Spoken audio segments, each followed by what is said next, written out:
Buenos días. Quería preguntarle, doctor, si así como puso usted un flujo de cuáles son los pasos para atención de la física, digamos, de médica de la paciente, ¿habría alguna manera de esquematizar la atención instrumental de la paciente, la atención psicológica? O sea, por decir, a la par con el tratamiento, con las citas con el doctor, con el radiólogo, los estudios, etcétera, también puede pasar, por ejemplo, con el departamento de navegación, por decir, o sea, si estás en el Instituto de Cancerología, y tener ahí un seguimiento de la paciente. Yo creo que el comentario que nos ha dado es muy viable. Este algoritmo es el que nos da la norma oficial mexicana, es una guía. Sin embargo, cada institución, dependiendo de los recursos que tenga, debe de establecer precisamente también sus propios algoritmos. Es muy importante enfatizar que el tratamiento y el diagnóstico de cáncer de mama puede ser tan diferente en una sola ciudad si vamos a un hospital del sur, a una unidad, por ejemplo, de una unidad de segundo nivel en el área norte. La disposición de recursos es verdaderamente diferente. Pero en términos generales, cada institución tiene la obligación de precisamente hacer un algoritmo de evaluación, de diagnóstico y de referencia, y sobre todo y principalmente de tratamiento. Esta parte psicológica es muy importante. Comentábamos que el médico familiar o el médico de primer contacto debe tener en mente lo que hemos denominado acompañamiento emocional. Y dentro de esto precisamente está la identificación de aquella mujer que no solamente va a requerir estar unos minutos con ella platicando, identificando, reducirle la ansiedad, sino también el médico debe estar capacitado para identificar a aquella persona que va a requerir una demanda emocional diferente, en donde ya debemos de enviarla con un médico psicológico. Afortunadamente, con un psicólogo, perdón. Afortunadamente hoy en día la inmensa mayoría de las unidades de tercer nivel dentro de sus instalaciones deben de tener un psicólogo o un psiquiatra para esta atención.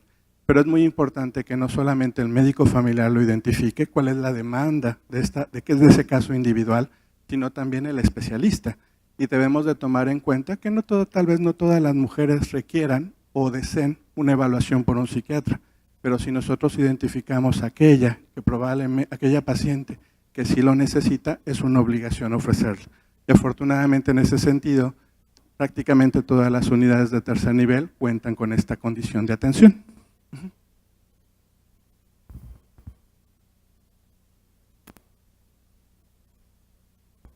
Gracias. Buenos días, doctor. Miren, como ve aquí, hay algunas sobrevivientes que pertenecemos a una asociación que damos apoyo emocional a la persona ya diagnosticada, esté en tratamiento o aunque ya haya pasado tiempo de que ya esté en recuperación o en recesión.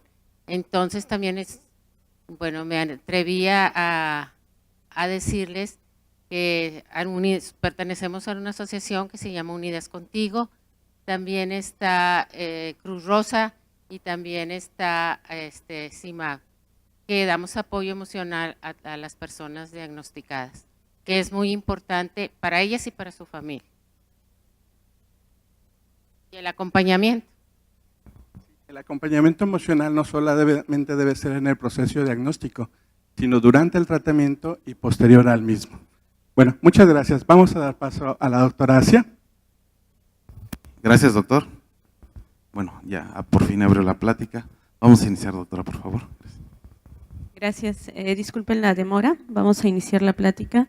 Les quiero hacer una aclaración. Yo soy médico radiólogo y me dedico al área de la mama. Entonces, más bien es el manejo de las lesiones no palpables desde el punto de vista radiológico. Lo demás ya le toca al clínico. Bueno, hay que recordar, bien importante, que todas las lesiones no palpables vienen derivadas de un cribado. Entonces, la mayoría de estas son lesiones que el clínico no toca o que la paciente no tiene algún síntoma. Entonces, a partir de que se inician los programas de tamizaje, estas lesiones cada vez son más diagnosticadas y obviamente necesitan un estudio. Por lo tanto, estas lesiones se van a abordar desde el punto de vista o desde los estudios radiológicos. Inicialmente se localizaban estas lesiones y se hacía un marcaje con arpón para su extirpación. Sin embargo, esto no ha sido muy útil porque sabemos que el 80% de todas estas lesiones no palpables van a ser lesiones benignas. Entonces, esto lleva a la paciente a un estado de angustia por no saber qué lesión tiene y secundario también a una cirugía muchas veces innecesaria. Todas estas lesiones se iniciaron haciendo biopsias o punciones con aspiración con aguja fina, como lo veíamos en las pláticas pasadas, y muchas de estas siempre nos reportan muestra insuficiente o inadecuada para el diagnóstico. A partir de las décadas de los 80s, 90s, se inició la biopsia de estas lesiones con aguja gruesa, ya sea guiada por ultrasonido o por estereotaxia. Bueno, ¿cuándo va a estar indicada una biopsia con algún método de imagen o guiado con algún método de imagen? Aquellas lesiones que se detectaron en el cribado como BIRATS 4 o 5 o pacientes con un BIRATS 3 que de pronto tienen angustia por esa lesión. Obviamente es obligatorio realizar estudios de imagen complementarios porque muchas veces estas lesiones por mastografía de pronto encontramos grupos de microcalcificaciones que a la hora de hacer proyecciones adicionales como laterales o roles o conos de magnificación vemos que no está indicada la biopsia puesto que son lesiones benignas o bien muchas veces son sobreposición de tejido por mastografía. Entonces siempre tenemos que hacer estudios complementarios antes de tomar la decisión de biopsiar alguna de estas lesiones no palpables. Ahora bien, ¿cuáles pueden ser estos hallazgos? Por mastografía pueden ser nódulos, que es la mayoría de las veces, de un 50 a 60%, microcalcificaciones que van del 20 al 70% de las causas de biopsia y que de este 20 a 70% pueden ser malignas, el resto de la mayoría de las veces, de acuerdo a su morfología, van a ser benignas. Asimetrías focales, y dentro de las asimetrías focales se dice que del 0.6 al 1% en estudios de tamizaje pueden ser cáncer y que nosotros lo vemos como una asimetría porque en realidad son nódulos pequeños. En una asimetría focal de nueva aparición el 15% pueden ser una lesión maligna, el resto serán lesiones benignas. Y distorsiones de la arquitectura, y que se refiere a que hay una alteración en esa arquitectura de la mama y que en ausencia de una cicatriz quirúrgica o algún antecedente traumático puede ser un hallazgo directo de malignidad. Bueno, esto son las tablas que refiere el BIRATS, la última edición del 2013, en la cual nos dice que las microcalcificaciones, como ven, pueden ser amorfas, pueden ser redondas heterogéneas, finas pleomórficos o finas lineales. Y si se dan cuenta en toda esta serie de estudios, el porcentaje de malignidad es relativamente bajo. En de 9 de 35 pacientes, que representan el 26%, fueron malignas. En esta serie el 20%, el 13%, el 20% y el 21%. Obviamente que esa sospecha de malignidad aumenta y se confirma de acuerdo a la forma de las microcalcificaciones. Cuando tenemos microcalcificaciones lineales finas, pueden ir desde el 70 al 80% de malignidad en esa morfología. Bueno, y con respecto a las microcalcificaciones, de acuerdo a su distribución, tendremos que aquellas que tengan una distribución lineal, que nos estará hablando de que están dentro de conductos o de pequeños conductos, o segmentaria, que están afectando un lóbulo, estas van a tener un aumento en el porcentaje de malignidad. Sin embargo, el máximo, como vemos, es hasta el 70% en este grupo. Bueno, para los nódulos, una vez que nosotros los hemos estudiado, después de la mastografía, hemos tomado proyecciones adicionales, ultrasonido, y lo categorizamos del 1 al 6, vemos que los que van a estar indicados para biopsia van a ser los BIRATS 4 con una sospecha de malignidad y BIRATS 5 con una alta sugestividad de malignidad. Dentro de los BIRATS 4 vamos a tener un porcentaje de malignidad que va a variar desde el 2 hasta el 95%, de acuerdo si son baja sospecha, moderada o alta sospecha.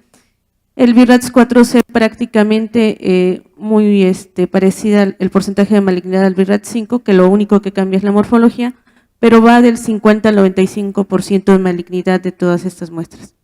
Y en el BI-RADS 5 un 95% de malignidad.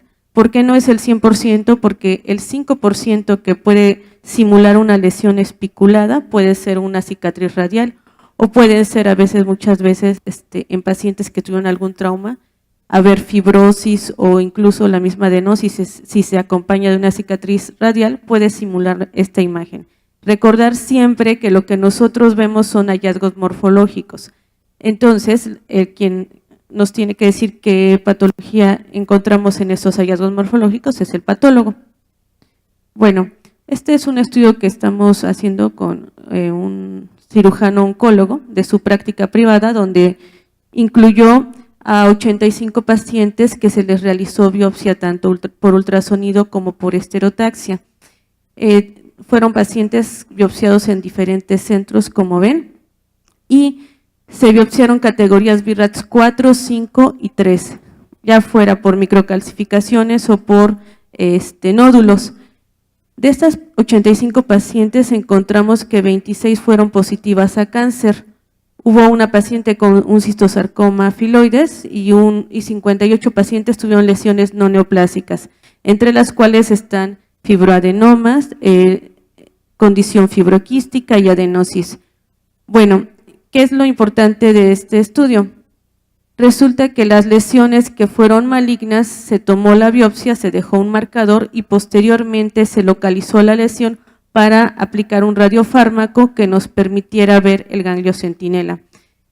De todo este estudio lo que hemos concluido es que cuando se hace una biopsia de mínima invasión, no se altera el drenaje linfático y esto hace que haya mayor probabilidad de encontrar el ganglio centinela para las lesiones malignas. Entonces, una biopsia de mínima invasión es muy benévola con la paciente. Es un estudio de bajo costo, la paciente se recupera rápidamente, no altera la anatomía como lo hace una cirugía y no altera el drenaje linfático. De ahí que para las pacientes que tienen cáncer, esto va a permitir que el manejo quirúrgico sea más adecuado. Y para las pacientes que no tienen cáncer, obviamente no se va a dejar una cicatriz quirúrgica. Bueno, ¿cuáles son los procedimientos de mínima invasión para las lesiones no palpables de los que nosotros podemos echar mano? Las biopsias con aspiración por aguja fina, que les comentaba ya casi no se realiza para diagnóstico, a menos que quisiéramos aspirar alguna colección o alguna lesión quística. El ultrasonido, es el que más se utiliza, la esterotaxia, la resonancia y obviamente las biopsias guiadas por arpón. Ahora bien, la paciente siempre debe saber que para realizarse una biopsia no debe estar tomando ácido acetilsalicílico y si lo ingiere debe suspenderlo una semana antes. Nada de analgésicos antiinflamatorios no esteroideos, no vitamina E, y pacientes que toman algún anticoagulante oral debe ser sustituido por otro anticoagulante. No es una contraindicación porque podemos nosotros como radiólogos usar el Doppler color, ver dónde están los vasos y evitar la punción de alguno de los vasos por ultrasonido, y esto hace que haya menos sangrado. El problema del anticoagulante a veces es que nos puede prolongar el tiempo de sangrado o hacernos un hematoma grande, pero no está contraindicado hacer la biopsia guiada por ultrasonido. Bueno, para las biopsias guiadas por ultrasonido se prefieren porque es una posición más cómoda para la paciente. La paciente está recostada en una posición oblicua o medio y obviamente si de acuerdo a la guía y de acuerdo a la experiencia del propio radiólogo, las muestras pueden ser más adecuadas. Es, como les decía, un procedimiento de mínima invasión, de bajo costo, comparado con una cirugía, y los insumos que se requieren pues son obviamente gasas, el sistema con el que se va a tomar la muestra, que generalmente es con aguja de corte gruesa de 14 gauge. Pueden utilizarse sistemas coaxiales cuando vamos a tomar suficientes muestras, y que eso, por ejemplo, en oncología lo hacemos mucho porque necesitamos tomar suficientes muestras para los marcadores tumorales. la hoja de bisturí, la anestesia con una jeringa para aplicar, los campos y obviamente los guantes. En las biopsias guiadas por ultrasonido tienen una precisión con aguja de corte del 96% de que nos digan qué tipo de lesión es, o en sistemas asistidos por alto vacío del 98 al 100%. También se puede hacer, como les decía, puede asistirse con una aguja de corte o bien con sistemas de alto vacío, como lo ven aquí, donde la aguja va de los 8 a los 11 gauchos. Este es otro sistema de alto vacío que es portátil y muy amigable para guiarlos por ultrasonido. Este es un sistema coaxial donde vemos tiene una guía y tiene una camisa. Esta se introduce, luego quitamos la guía y por este hueco nosotros introducimos la aguja de corte para tomar las muestras. Y hay otras pistolas semiautomáticas que también nos sirven para tomar las muestras. ¿Cuál es el procedimiento? Bueno, se tiene que aplicar algún antiséptico sobre la piel. Guiados por ultrasonido aplicamos nosotros la anestesia local y hacemos una pequeña incisión con la aguja de bisturí por donde entra la aguja de corte y vemos el avance de la lesión. Bueno, esta es una paciente que tuvimos asintomática. En la mastografía lo que se veía era una asimetría focal. Al ultrasonido lo que localizamos en esta mama fue un nódulo de 4 por 4 por 8 milímetros, como ven, sólido, hipoecoico, de bordes espiculados con atenuación del sonido, que además tenía extensión hacia los conductos adyacentes. Con la aplicación del Doppler color vemos toda la vascularidad. Esto es muy útil porque a la hora de nosotros tomar la biopsia lo que hacemos es evitar esa zona de vasos de neoformación. Entonces, lo que se hace es introducir el sistema coaxial, posteriormente se retira la guía y a través de él introducimos la aguja de corte que debe quedar dentro del nódulo y hacemos el disparo. Es importante siempre que el hueco de la aguja que va a cortar, esa ranura, quede dentro del nódulo y la punta posterior a él para que garanticemos que el tejido tumoral quede dentro de la muestra. Y bien importante también tomar las imágenes postbiopsia para saber qué fue lo que quedó en este sitio y posteriormente nosotros marcarlo, sobre todo esas pacientes que van para cirugía conservadora. Bueno, este es otro caso.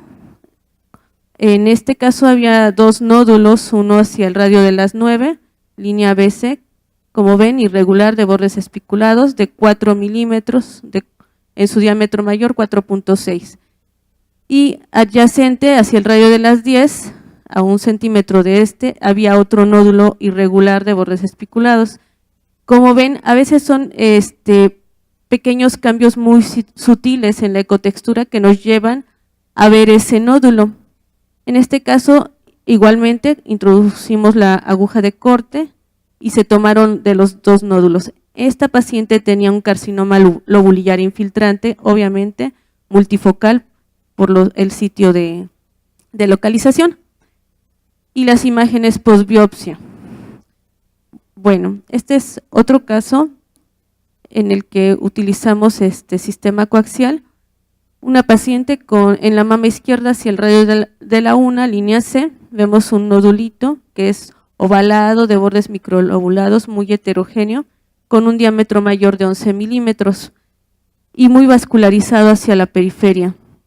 Entonces lo que se hace es infiltrar el anestésico, hacemos la incisión sobre la piel, introducimos el sistema coaxial, como ven, aquí está el sistema coaxial, se introduce y bajo guía ecográfica vemos que quede en la lesión.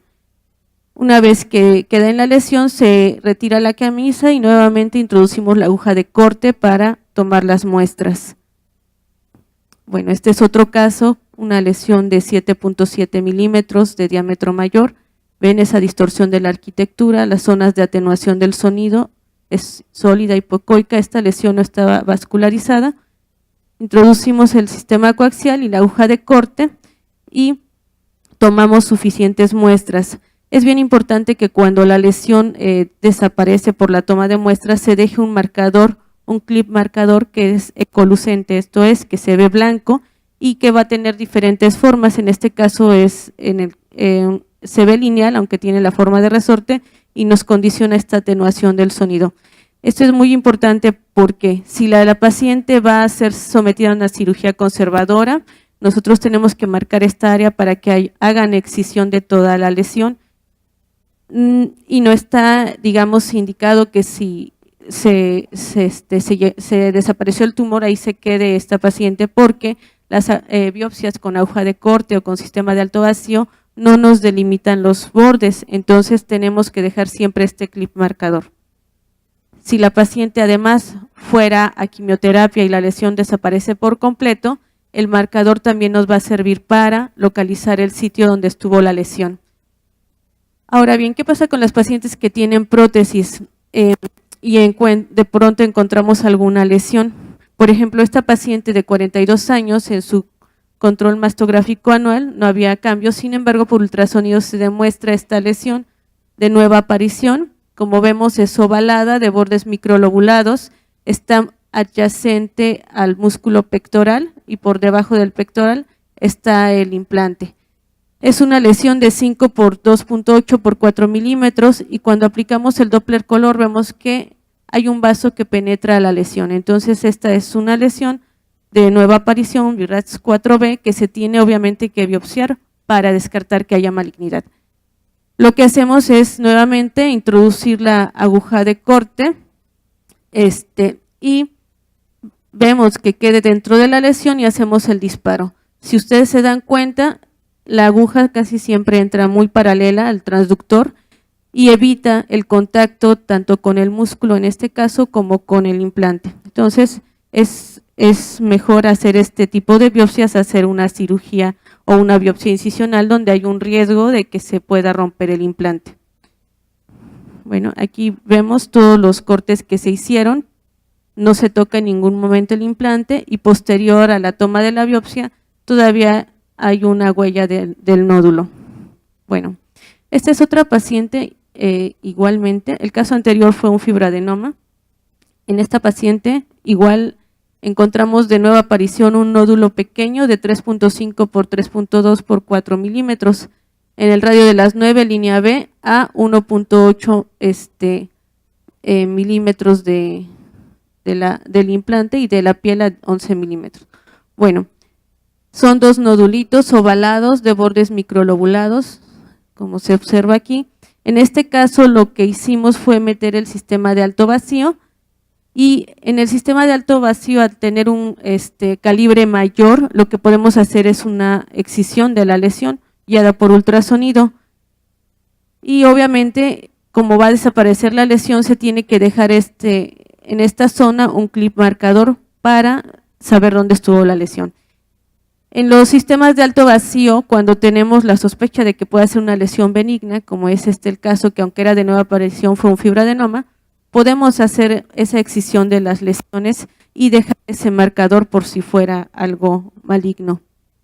Bueno, hacia la región subareolar, por ejemplo, también la biopsia guiada por ultrasonido es muy fácil de realizar. Lo que se hace es rechazar el pezón, ver que no haya vasos que podamos lesionar para evitar la necrosis del pezón, localizar la lesión, en este caso en la región subareolar. Si vemos el conducto, una lesión intraductal de 5.9 por 3.7 milímetros, lo que se hizo fue meter el sistema coaxial y a través de él realizar las biopsias guiadas por ultrasonido. En las imágenes post-biopsia lo que vemos es el conducto aún dilatado, pero ya no hay contenido sólido. Esta fue una paciente con una lesión papilar, papiloma ductal. Bueno, ¿qué otra indicación tiene el ultrasonido? Por ejemplo, en ganglios axilares sospechosos de malignidad. Esta paciente tenía un cáncer contralateral y acude con nosotros porque tiene ahora un ganglio. Como ven, está muy pegado a la vena axilar y a los vasos axilares. Lo que hacemos es nuevamente guiados por ultrasonido, metemos el sistema coaxial y realizamos los disparos a través de este sistema. Entonces, en este caso, en lesiones que a veces están muy pegadas a los vasos axilares, lesiones que están muy cerca de la pared torácica, es muy amigable el ultrasonido. Otra indicación, bueno, me dicen que ya tengo muy poco tiempo. En la mastografía, por ejemplo, cuando tenemos microcalcificaciones que son muy extensas y que están o no asociadas a nódulo, como vemos estas pleomórficas hacia el cuadrante inferior interno de la mama derecha, lo que podemos hacer muchas veces es que encontramos esas zonas hipoecoicas con importante atenuación del sonido y podemos guiar la biopsia hacia esas zonas y tomar esas muestras por mastografía para ver que tengan microcalcificaciones, y como ven en todas las muestras hay microcalcificaciones finas. Este fue un carcinoma intraductal grado 2 asociado a una hiperplasia ductal. Bueno, en las biopsias guiadas por esterotaxia, estas biopsias tienen una alta sensibilidad para lesiones malignas, hasta el 98%. Sin embargo, hay que tomar en cuenta que podemos subestimar la extensión de la enfermedad porque solamente estamos tomando una parte de las lesiones. Esta va a estar indicada en microcalcificaciones, en distorsiones de la arquitectura y en nódulos que no fueron observados por ultrasonido. En este tipo de biopsias podemos encontrar una discordancia con el resultado histopatológico de hasta el 4% cuando no tenemos microcalcificaciones que hayan sido biopsiadas. Estos procedimientos se hacen guiados por mastografía con un equipo o un robot especial. Se tiene que hacer una angulación, comprimir la mama en CC o en lateral de acuerdo a lo que nosotros elijamos para abordarla. Se hace una angulación de 15 más menos 15 grados y con una rejilla fenestrada. Puede ser que la toma sea en dirección perpendicular al detector o bien con un brazo lateral que se adapta, sobre todo para mamas pequeñas o lesiones de difícil acceso. El brazo lateral es muy útil. Entonces siempre tenemos que hacer las proyecciones adicionales, este grupo de microcalcificaciones hacia el cuadrante superexterno, que estamos aquí delimitando con este marcador. Vemos que son finas, pleomórficas de baja densidad. Estas son las proyecciones de esterotaxia en un ángulo de 0, de más 15, menos 15, y la introducción de la aguja de alto vacío, como ven aquí. Posteriormente la toma y al término del procedimiento ya se desaparece ese grupo de microcalcificaciones. ¿Qué debemos hacer? Introducimos con un marcador metálico, en este caso en el sitio de la biopsia, que es este resortito denso. Siempre debemos tener un control de las muestras que tomamos, un control radiológico por mastografía, donde vemos que esté todo el grupo de microcalcificaciones que biopsiamos y obviamente un control por mastografía de la mama que haya sido biopsiada. Es importante no tomarlo cuando se introduce porque al descomprimir la mama se sufre un efecto de resorte y se puede mover este marcador. Entonces se descomprime la mama, se vuelve a comprimir y se toman las proyecciones para demostrar el marcador y vemos que está en su sitio. Se dice que hasta el 10% de estos marcadores se pueden mover por el efecto resorte que les comenté. Bueno, otra guía para las lesiones no palpables son las biopsias realizadas por arpón. Sabemos que en un inicio todas las lesiones no palpables se les hacía biopsias guiadas por arpón. Actualmente el arpón tiene dos modalidades, una de diagnóstico, que van a ser aquellos casos excepcionales donde la muestra con aguja de corte o la muestra por esterotaxia no fue suficiente y hay ahí algún indicio de que pueda haber una lesión maligna, se tiene que hacer una excisión completa y para las lesiones no palpables pues se tienen que biopsiar guiadas por arpón. O bien la otra modalidad del arpón es el tratamiento para cirugías conservadoras en lesiones que no se palpan y que tienen que ser tratadas quirúrgicamente. En esta paciente vemos que hay un grupo de microcalcificaciones segmentarias y esta zona donde previamente se había tomado una biopsia. En esta zona se nos reportó una hiperplasia ductal con atipia, pero obviamente hay microcalcificaciones en el resto de la pieza.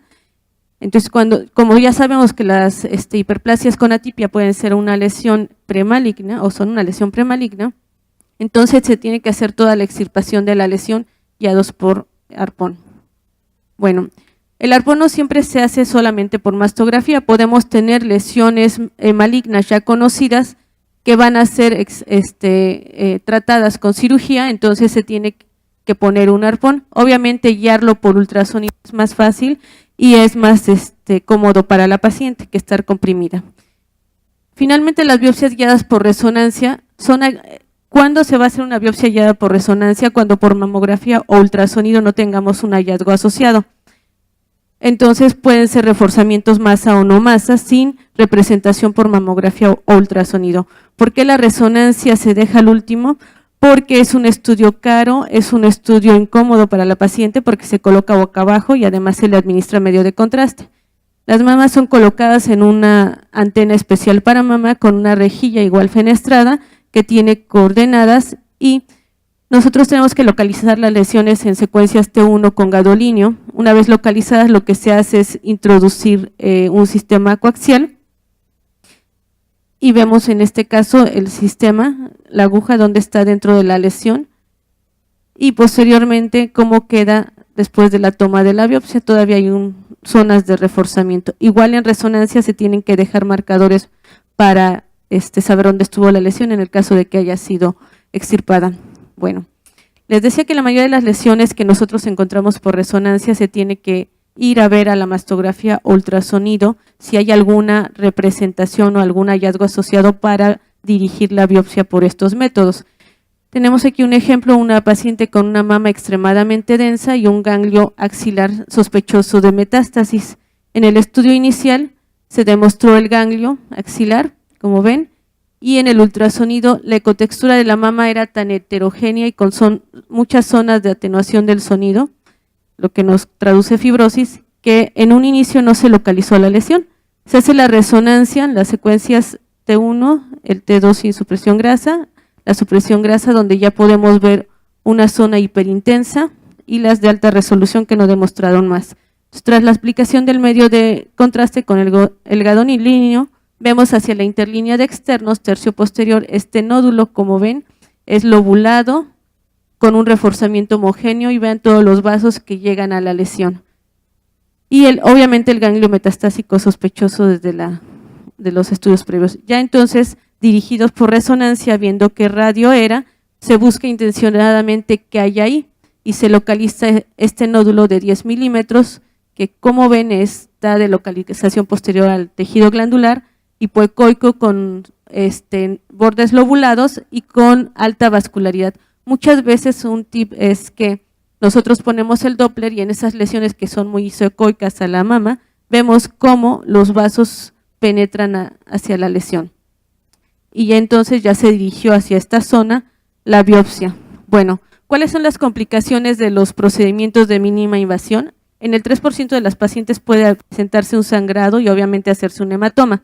Las infecciones son poco frecuentes, extremadamente raras, puesto que se hacen con medios estériles y además, ¿qué pacientes pueden presentar infección? Pacientes diabéticas o inmunodeprimidas. Hacer un neumotórax es posible cuando las lesiones son muy posteriores y la aguja por accidente entra al tórax. Y resultados inadecuados cuando la muestra puede ser no suficiente o que no se llegó a la lesión. Siempre es importante ver que haya concordancia entre el resultado histopatológico y los hallazgos de imagen, porque en estudios de imagen con baja sospecha de malignidad, si obtenemos resultados benignos, pues es adecuada la concordancia, pero si tenemos muestras inadecuadas para diagnóstico, pues no nos sirve. En la concordancia vamos a tener diferentes porcentajes. Por ejemplo, para las biopsias por estereotaxias con aguja gruesa de 14 gauge, podemos tener problemas en la concordancia diagnóstica de hasta el 8%.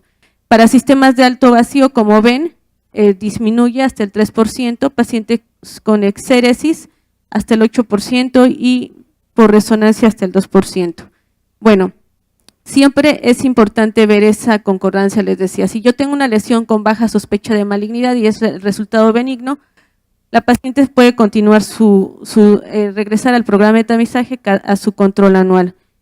Si es en estudios de imagen tenemos una baja sospecha y el resultado histopatológico es inespecífico, está indicado dar un seguimiento a los 6 meses, o lo recomiendan muchos autores. Cuando las lesiones son muy sospechosas, que son 4C o BIRAT5, y el resultado es benigno, está indicado o realizar una nueva biopsia o realizar una biopsia excisional. Bueno, ya para concluir, la mayoría de las lesiones no palpables pueden diagnosticarse con precisión mediante biopsias guiadas por imagen, como lo vimos. Cualquiera que seleccionemos van a servir para diagnóstico. Sin embargo, la técnica de elección es la ecografía porque es el estudio más barato, más cómodo y más accesible y más rápido.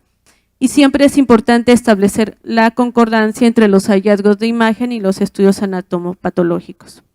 Bueno, pues muchas gracias. Espero que les haya servido la plática.